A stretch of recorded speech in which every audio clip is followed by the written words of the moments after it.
bro, gimana ya biar dalam hidup ini kita nggak cuma jadi NPC? Buat lo yang belum tahu, NPC ini singkatan dari non-playable characters.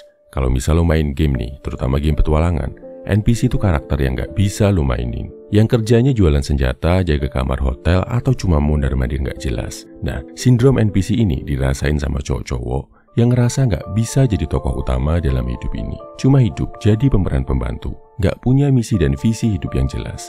Seolah-olah lahir cuma buat nuntasin misi orang lain, bukan diri sendiri. Oke, biar dalam hidup ini lo nggak sekedar jadi NPC, tapi bisa jadi tokoh utama, apa yang harus lo lakuin bro? Pertama, keluar dari zona nyaman.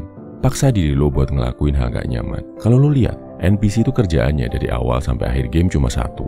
Cuma jualan senjata, jadi penjaga, atau mondar-mandir gak jelas di suatu kota.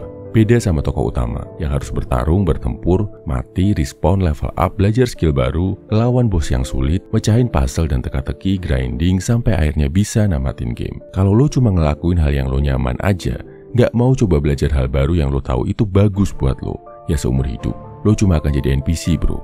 Makanya, tantang diri lo buat belajar, ngelakuin berbagai hal yang lo gak jago, gak familiar, tapi lo tahu manfaatnya bagus. Kedua, action. Jangan cuma bisa nyinyir. NPC itu cuma bisa ngomentarin hal-hal di sekitarnya. Mentok-mentok, ngomentarin yang dilakuin si tokoh utama. Tapi kalau disuruh action, nggak bisa. Seumur hidupnya cuma dihabiskan jadi penonton. Udah puas ngelihat orang lain mencapai mimpi-mimpinya, sedangkan dia gitu-gitu aja. Jadi, kurangi aktivitas yang bikin lo cuma sekedar ngomentarin, sekedar nyinyir, sekedar ngomong aja.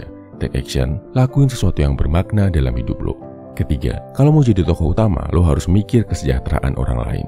Lo harus ngelakuin sesuatu yang bermanfaat buat orang lain, bukan cuma mikir diri sendiri.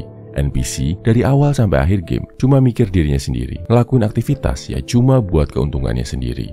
Tokoh utama, dia banyak ngelakuin pengorbanan buat orang lain, bertarung buat menyelamatkan suatu desa, mengalahkan musuh jahat buat melindungi orang lain, menghentikan berbagai konspirasi licik yang bisa merugikan umat manusia. Begitu juga di dunia nyata bro.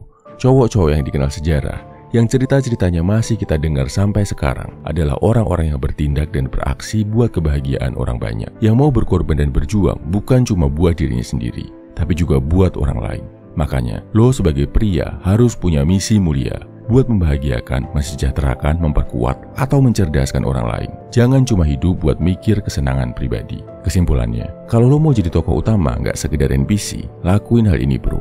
Keluar dari zona nyaman, banyakin action, kurangi nyinyir dan komentar. Plus, lakuin hal yang memberi manfaat ke banyak orang, gak cuma ke diri sendiri. Dan asal lo tahu, dalam game manapun, NPC jumlahnya lebih banyak dari tokoh utama. Di dunia ini juga gak banyak cowok yang mau dan bisa jadi tokoh utama. Karena jadi tokoh utama itu jauh lebih sulit daripada jadi NPC. Tapi gue percaya bro, lo adalah pria yang terlahir di dunia ini untuk jadi tokoh utama dalam sebuah petualangan besar dengan tujuan mulia. Salam everyman, semangat bro.